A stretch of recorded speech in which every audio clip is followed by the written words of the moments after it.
नमस्कार. सक्षमच्या मंचावर आपल्या सर्वांचं स्वागत आहे. मी शिल्पा तळवेलकर, आपली लर्निंग फॅसिलिटेटर आणि काउन्सिलर. आपण गेल्याच आठवड्यात सुरू केलेली आहे ADHD म्हणजे attention deficit hyper activity disorder याची शृंखला. एक एपिसोड झाला त्याच्यामध्ये आपण याबद्दल चर्चा केली की ADHD हा एक न्यूरोलॉजिकल प्रॉब्लेम आहे का तो फक्त तशी लक्षणं दिसतायत आणि प्रॉब्लेम मुलाच्या सभोवतालच्या वातावरणात आहे हे कसं ओळखायचं याबद्दल आपण चर्चा केली. आज आपण बोलणार आहोत की हे जे DSM-4 किंवा DSM-5 आहे, डायग्नोस्टिक स्टॅटिस्टिक मॅन्युअल 5, जे सगळे न्यूरोलॉजिस्ट किंवा काउन्सिलर, सायकोलॉजिस्ट वापरतात ADHDचं निदान करायला, त्या त्याच्या रेफरन्समध्ये काय-काय लक्षणं मुलामध्ये दिसतायत आणि ADHD हा न्यूरोलॉजिकल प्रॉब्लेम आहे का नाही हे कसं ओळखायचं? तर मी साधारण 9 लक्षणं सांगणार आहेत. आज आपण इनअटेन्शनबद्दल बोलणार आहोत, म्हणजे लक्ष केंद्रित न करता येणं ह्या प्रॉब्लेमबद्दल आणि 9 लक्षणं त्यातली सांगणार आहे आणि त्यातली किती लक्षणं तुमच्या मुलामध्ये दिसतात हे एकदा लक्ष देऊन ऐका. आता जसं गेल्या वेळेला मी सांगितलं, परत एकदा त्याची उजळणी करते, की हा प्रॉब्लेम आहे मुलामध्ये हा 6 महिने किंवा त्याहून जास्ती अधिक काळ जर असला, तरच तो ADHD असायची शक्यता आहे असं म्हणता येईल आपल्याला. दुसरी गोष्ट मुलाचं वय हे 12 वर्षापेक्षा कमी असताना हे सुरू झालेला असला पाहिजे. तिसरी गोष्ट की हा प्रॉब्लेम 2 किंवा जास्ती सेटिंग्जमध्ये असला पाहिजे. म्हणजे कसं, की मुलाला घरी मूल अगदी व्यवस्थित आहे, पण शाळेमध्ये गेल्यानंतर त्याला लक्ष केंद्रित करता येत नाही. तर मग तो ADHD आहे का किंवा इनअटेन्शन आहे का? तर असेलच असं नाही. कदाचित त्या मुलाला इंग्लिश भाषा कळत नसेल किंवा आजूबाजूला इतका कलकलाट झाल्यावर त्याला काय सांगतायत हे समजत नसेल किंवा घरी खूप मदत करायची घ्यायची सवय असेल, त्याच्यामुळे मग शाळेत गेल्यानंतर तो जरा गोंधळलेला असेल आणि म्हणून त्याला करता येत नाही, हे असू शकतं. त्यामुळे 2 सेटिंग्जमध्ये किंवा सेटिंग्ज म्हणजे जसं मूल खेळायला जातं, घरी असतं, शाळेत असतं, बसमध्ये जातं, तसे 2 किंवा जास्ती ठिकाणी हा प्रॉब्लेम दिसतोय का, हे बघणं आवश्यक आहे.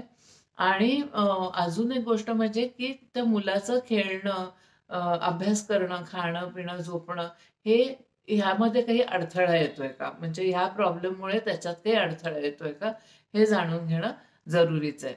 तर आपण सुरुवात करूया एक-एक सिम्प्टम्सबद्दल आणि चर्चा करूया. आज आपण फक्त इनअटेन्शनबद्दल बोलणार आहोत. तर पहिलं लक्षण जे आहे ते म्हणजे ते मूल तपशिलांकडे लक्ष देत नाही. म्हणजे जर समजा काळा आणि कला असं लिहिलं असलं, तर त्याला वाचताना त्याच्या दोन्हीतला फरक समजत नाही. किंवा इंग्लिशमध्ये जर आपण सांगत असलो, तर टेल आणि टिल असलं, तर हा ई आहे आणि आय आहे, हा फरक लक्षात येत नाही आणि दुर्लक्ष करतो या छोट्या-छोट्या बारीक गोष्टींकडे. किंवा काही फरक ओळखा चित्रांमधला सांगितला, तर त्याच्या लक्षात येत नाही. त्याच्यानंतर हा थोडा मेमरीचा पण भाग असू शकतो, पण त्याचं लक्षच जात नाही ह्या बारकाईकडे. त्याच्यानंतर आवाज काही ऐकला, तर त्याच्याकडे लक्ष द्या. समजा आता मी अ, असं एक आवाज काढला, तर आणि त्याला सांगितलं रिपीट कर, तर त्याला तो लक्षातच राहत नाही काय आवाज होता. किंवा जर समजा त्याला हे असे 4 ठोकळे दाखवले आणि 4 ठोकळे दाखवले आणि त्याच्यानंतर काढून घेतले आणि सांगितलं एक रंग होता जो दोनदा आला होता, तर तो कुठला रंग होता? तर ते त्याच्या लक्षात येत नाही, की ह्या सगळ्या बारीक गोष्टींकडे त्याचं लक्ष नसतं. ऐकण्यामध्ये किंवा काही सूचना दिल्या असतील तर त्याच्यामध्ये किंवा काही बघत असेल तर त्याच्यामध्ये बारकाईकडे, तपशिलाकडे लक्ष नसणं हा पॉइंट नंबर 1 आहे. पॉइंट नंबर 2 आहे, की साधारणपणे कुठल्याही मुलाचं वय गुणिले 2 किंवा 3 म्हणजे साधारण जर 5 वर्षाचं मूल असेल, तर त्याचं लक्ष अटेन्शन स्पॅन आहे तो 5 गुणिले 2 किंवा 3 म्हणजे 10 ते 15 मिनिटं एवढा असायला हवा. तर तेवढा आहे का? का त्याच्याहून खूप कमी आहे?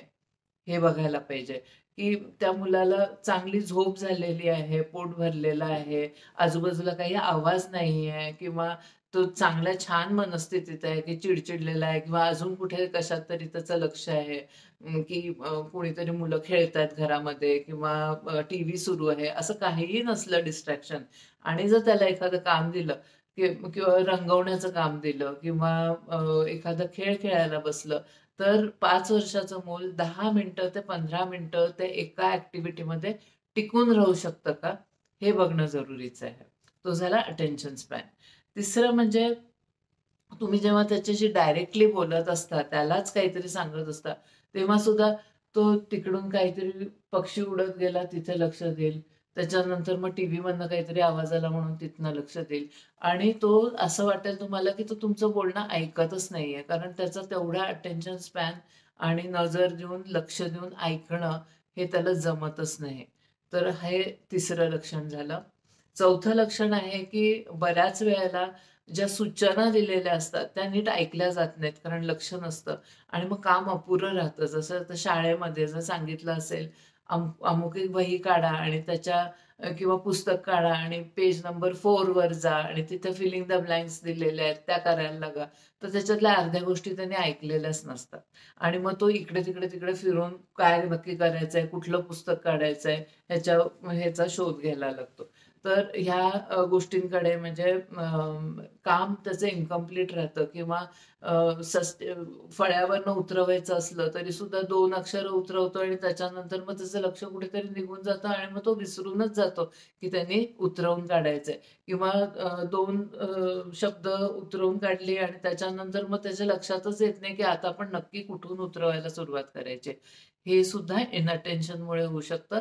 व्हिज्युअल परसेप्शन हा पण एक प्रॉब्लेम असू शकतो, जो आपण आधीच्या व्हिडिओजमध्ये बोललोय.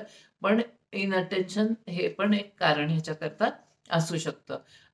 अजून आता 5वी खूण ही आहे, की मुलाचा जो वेळ आहे, वस्तू आहे, त्याचं त्याला व्यवस्थापन जमत नाही. म्हणजे आता जर समजा डिक्टेशन देते टीचर म्हणजे शब्द सांगते आणि ते लिहून काढायचं आहे, शुद्ध लेखन आहे आणि एक शब्द सांगितला, तर त्याच्यानंतर तो शब्द आपण आता पटकन लिहून काढायचा आहे, कारण नंतर मग दुसरा शब्द सांगितला जाईल, ह्याचं त्याचं भान गेलेलं असतं. एक शब्द ऐकल्यानंतर सुद्धा तो दुसरी कुठेतरी बघत बसतो. बाकीची मुलं काय करतात त्याच्याकडे बघत बसतो आणि त्याच्यानंतर दुसरा शब्द येतो, मग त्याच्यानंतर तो पहिला शब्द काय होता त्याला लक्षात राहिलेला नसतो. असं करून त्याला वेळेचं मॅनेजमेंट जमत नाही किंवा बॅग उघडली की ती मॅनेज करणं जमत नाही. वस्तू भरपूर हरवतात त्यांच्या त्याच्यानंतर कुठे काय घातलेलं आहे, सामान कुठलं काढायचं आहे, ते कसं मांडायचं आहे, हे समजत नाही. सकाळी तयार होण्यामध्ये त्यांना साधारण 5-6 वर्षाचं मूल थोडी मदत केली, तर स्वतःच्या स्वतः त्याला तयार होता आलं पाहिजे. अंघोळ करणं किंवा कपडे घालणं, शर्टची बटणं लावणं, या सगळ्या व्यवस्थापनामध्ये त्याला आधी काय घालू, शर्ट घालू का पॅन्ट घालू हे समजणार नाही. त्याच्यानंतर ते घातल्यानंतर मग एक बटन वर, एक बटन खाली झालेलं आहे हे लक्षात येणार नाही. म्हणजे थोडक्यात म्हणजे काय धांदरट अशी ती वाटतात मुलं. त्यांना जर एखादा हे 6वं लक्षण आहे, की एखादा खेळ दिला, समजा जर सापशिडी दिली किंवा काही चित्र रंगवायला दिलं किंवा काही कोडं दिलं सोडवायला, तर ही मुलं टाळाटाळ करतात. कारण त्यांना माहिती असतं आपल्याला एवढा वेळ लक्ष देऊन हे काम करता येणार नाही. त्यामुळे जिथे-जिथे लक्ष देणं जरुरीचं असतं, ती कामं ही मुलं टाळतात. मग टीव्ही बघणं आहे, जिथे गोष्टी अशा भराभर फिरतायत, आवाज येतायत आणि आपण फक्त पॅसिव्हली बघायचंय, अशा गोष्टी ती मुलं सिलेक्ट करतात. लक्ष केंद्रित करणं त्यांना जमतही नाही आणि ते त्यांना माहिती असतं आणि म्हणून त्यांना तसे खेळ आवडतही नाहीत. अजून एक म्हणजे त्यांच्या वस्तू खूप हरवत राहतात. बऱ्याच वेळेला आया म्हणतात, की याला आठवड्याला 8-8, 10-10 पेन्सिली कुठे हरवून येतो. रोज 2-2, 3-3 पेन्सिली मी देते आणि त्या हरवून येतो. कधी वहीच विसरून येतो, कधी छत्रीच विसरून येतो, कधी डबाच विसरून येतो, हरवून येतो. ह्या सगळ्या गोष्टी खूप या मुलांच्या बाबतीमध्ये घडत असतात.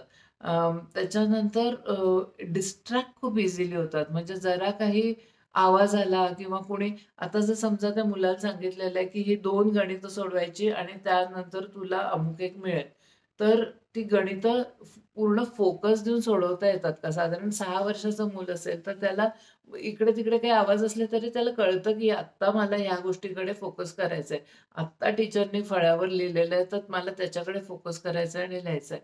पण जी मुलं अटेन्शन डेफिसिट असतात, त्यांना थोडासा काही आवाज आला कुठे किंवा काही हलताना दिसलं किंवा काहीही डिस्ट्रॅक्शन कुठल्याही प्रकारचं झालं, की ते लगेच डिस्ट्रॅक्ट होतात त्यांच्या कामावरनं. रोजची कामं, रोजचं रुटीन जे असतं, हे 9वं लक्षण आहे. रोजचं रुटीन जे असतं, ते पण त्यांना आठवण करून द्यावी लागते, की आता हे करायचंय, आता हे करायचंय, तू विसरलास. आता बसची वेळ झालेली आहे. चला आता घरी आल्यानंतर आता बूट काढून ठेवा, आता कपडे धुवायला टाका, आता जेवायला बसायचंय. ह्या साध्या रुटीनच्या गोष्टी असतात, त्यासुद्धा त्यांचं लक्ष नसतं आणि त्यांना विसरायला होतात. आपण परत एकदा उजळणी करूया. पहिली गोष्ट म्हणजे त्यांचं तपशिलांकडे लक्ष नसतं. दुसरी गोष्ट म्हणजे त्यांचं वयाच्या दुप्पट किंवा तिप्पट इतका वेळ लक्ष केंद्रित राहायला पाहिजे, तर तो अटेन्शन स्पॅन हा अतिशय कमी असतो. तिसरं म्हणजे तुम्ही त्यांच्याशी डायरेक्टली बोलत असलात, तरीसुद्धा त्यांचं तुम्ही काय बोलताय ह्याच्याकडे लक्ष नसतं. चौथं म्हणजे शाळेमध्ये किंवा घरीसुद्धा सूचना ऐकत नाहीत आणि त्यामुळे त्यांचं काम असतं ते अपूर्ण राहून जातं. 5वं म्हणजे वेळ, वस्तू किंवा सामान त्यांचं जे असतं त्याचं व्यवस्थापन करणं, हे त्यांना अजिबात जमत नाही. 6वं जिथे-जिथे लक्ष केंद्रित करावं लागतं अशा ॲक्टिव्हिटीज, तो खेळ असू दे, अभ्यास असू दे किंवा काहीही असू दे. साधी गोष्ट म्हणजे तुम्ही म्हणालात, "मी 5 फळांची नावं सांगते, ती ऐक आणि तू मला सांग." तो टाळतो. तसल्या ॲक्टिव्हिटीज त्यांना कराव्याशा वाटत नाहीत. हे झालं 6वं लक्षण. 7वं लक्षण झालं वस्तू खूप हरवणं, धांदरटपणा करणं. 8वं लक्षण आहे, की कुठलाही आवाज किंवा काहीही दिसलं तर लगेच पटकन ते डिस्ट्रॅक्ट होतात. आणि 9वं लक्षण आहे, की त्यांना रोजची कामं असतात त्याच्यामध्ये पण रिमाइंडर्स लागतात. ती कामंसुद्धा त्यांना व्यवस्थित करता येत नाहीत. म्हणजे जर समजा आता शाळेमध्ये मूल जातं, तर त्याला माहिती आहे, की आता अटेंडन्स होतो त्यावेळेला आपण येस मॅम म्हणायचंय किंवा प्रेझेंट मॅम म्हणायचंय.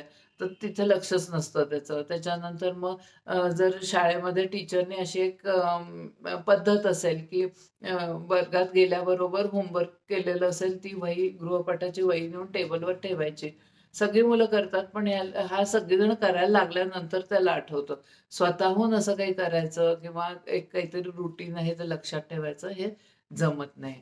तर ह्यापैकी ही 9 लक्षणं आहेत. या 9 लक्षणांपैकी कमीत कमी 6 लक्षणं असली तर आणि त्यावेळेला त्याचं सभोवतालचं वातावरण पण बघा, की तो रिलॅक्स्ड आहे ना, त्याचं ते काम करायची मर्जी आहे ना, तो मुद्दामून करत नाही आहे ना, हे फक्त शाळेतच होतंय का घरी पण होतंय, सगळीकडेच होतंय का? त्याच्यानंतर ह्याच्यामुळे त्याचं काम सगळं मागे राहतंय का? तो खेळायला मुलांमध्ये खेळायला जात नाहीये का? किंवा त्याला झोप स्वस्त लागत नाहीये का? या सगळ्या गोष्टी आणि मुख्य म्हणजे 6 महिन्यांपेक्षा जास्ती हा प्रॉब्लेम आहे का? तसं जर असलं, तर जरूर तुमच्या पीडियाट्रिस्टना भेटा. एक नोट करून ठेवा, की ह्याच्यापैकी काय-काय प्रॉब्लेम्स आहेत आणि पीडियाट्रिस्टला सांगा, की "बाबा मला माझ्या मुलामध्ये हे प्रॉब्लेम्स दिसतायत, तर ह्याची काही चाचणी करण्याची गरज आहे का?" पुढच्या एपिसोडमध्ये आपण हायपर ॲक्टिव्हिटी ह्याच्यावरची अशीच काय कारणं आहेत डायग्नोस्टिक स्टॅटिस्टिक मॅन्युअलप्रमाणे ही बघणार आहोत.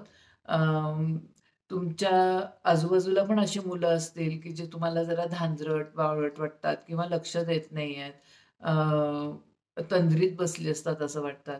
त्यामुळे हा व्हिडिओ आहे तो भरपूर शेअर करा. कारण हायपर ॲक्टिव्ह मुलांपेक्षा सुद्धा इनअटेन्शन असलेली मुलं ही भरपूर जास्त असतात आणि बऱ्याच वेळेला अगदी 5वी, 6वी, 7वी पर्यंत किंवा अगदी बोर्डापर्यंत येतात मुलं आणि तरीही इनअटेन्शनचा प्रॉब्लेम आहे हा लक्षात येत नाही. असं वाटत राहतं की मुलाची बुद्धी कमी आहे किंवा मूल धांदरट आहे किंवा बावळट आहे किंवा मेहनत करायची तयारी नाहीये, आळशी आहे असं वाटत राहतं. पण त्याच्या मागे हे कारण असू शकतं की त्याला इनअटेन्शन आहे. ADD म्हणतात त्याला, अटेन्शन डेफिसिट डिसऑर्डर. त्यामुळे नक्की हा व्हिडिओ भरपूर लोकांपर्यंत शेअर करा. ऑब्झर्व्हंट राहा, की आजूबाजूला अशी मुलं दिसतायत का?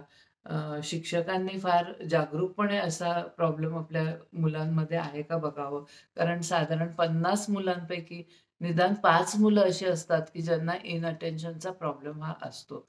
आणि आता जे स्क्रीन टाईम एवढं वाढलेलं आहे, त्याच्यामुळे हा प्रॉब्लेम अजूनच वृद्धिंगत झालेला आहे. अ, ह्याच्याबद्दल चर्चा झाली पाहिजे. ह्याच्याबद्दल अजून लोकांना माहिती कळली पाहिजे. त्यामुळे व्हिडिओ प्लीज शेअर करा, भरपूर शेअर करा आणि पुढच्या व्हिडिओमध्ये आपण भेटूया. तोपर्यंत नमस्कार.